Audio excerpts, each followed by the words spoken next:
sa lahat, nagpapasalamat ako dahil sa ating Diyos na nasa langit na pinahirap niya sa amin sa Papa, sa Kaisip ko.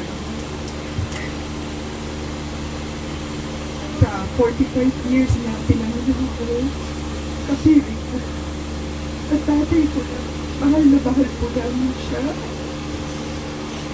Masakit sa amin, pero sinutanggap namin ang maluwag sa kalooban ng ito ang kagustuhan ng buhay na tayo.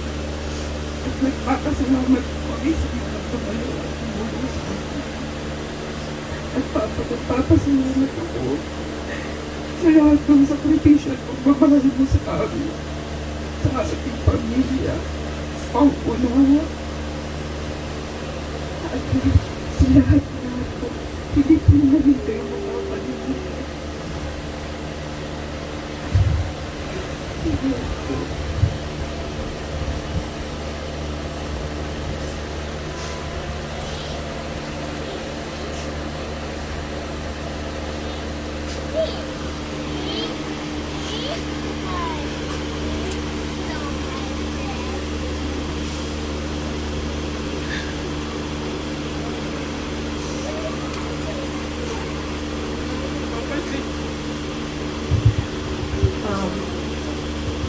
Ako po yung pangalawa.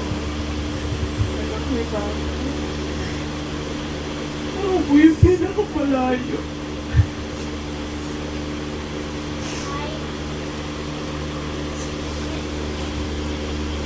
Sa dalawang dekada ko, hindi ko nakasama sila Mama at saka sila Papa. Mas mahirap sa akin yung hindi ko sila nangyayakan siya maglahalikan.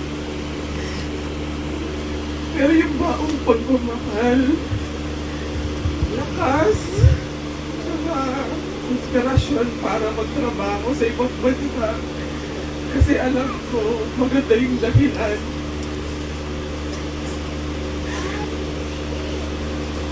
Yung pagtitiis, hirap sa trabaho, pagkakasakit. Nung malayo pa sa magulang mo, napakahirap. Minsan ka nang uuwi.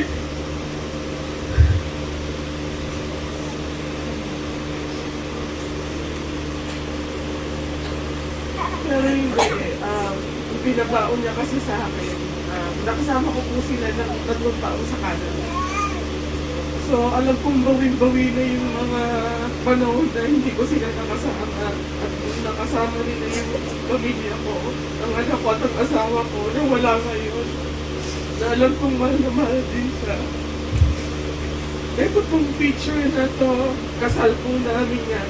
Wala siyang ibang sinabi kung hindi magpasalamat. Nagpapatawa pa siya kasi hindi niya alam kung sasabihin niya ba yun ng English or Tagalog kasi nasa Canada daw siya. Kaya yan yung pinili kong picture. Ang daming magkakapatid. Kasi yan din yung alam kong gusto niyang sabihin sa ating lahat. Na pamilya niya at kamag-anak. Na somewhat na-touch ni Papa yung heart niyo at na-touch niyo rin yung heart niya. Marami pong salamat.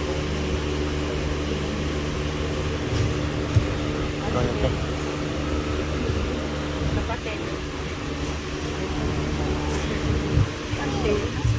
Ako yung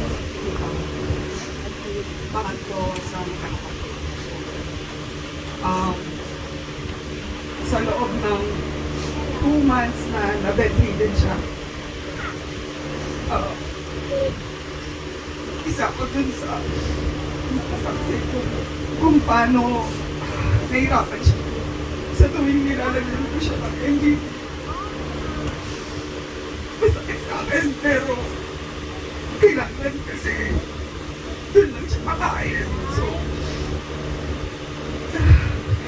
kaya ko sa ibang pasyente, pero kay Papa, ang hirap.